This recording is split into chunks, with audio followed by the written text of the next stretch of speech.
புது வருஷம் பொறுக்குது. எத்தனை வருஷம் ஆனாலும் வாழ்க்கை அப்படியே தான் இருக்குது. போன வருஷத்துல என்ன எவன் ஏமாத்துறானோ இந்த வருஷத்துல அவனுக்கு கை கால் வழங்காம போவேன். இந்த வருஷத்துல நான் வாழ்ற வாழ்க்கையை பார்த்து அவனுக்கு லாரி டயர்ல ஊந்து சாவ.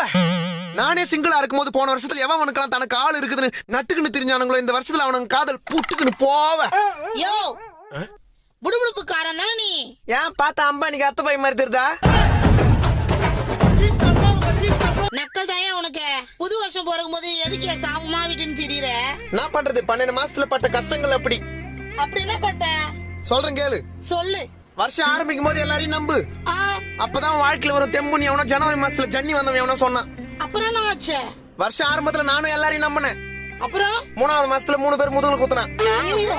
7வது மாசத்துல 7 பேர்கிட்ட ஏமாத்தினான். அப்புறம் இப்ப வருஷம் கடைசியில ஏமாந்தவன் ஒருத்தன் தான். அது யாரு? நான் தான். அப்ப போன வருஷம்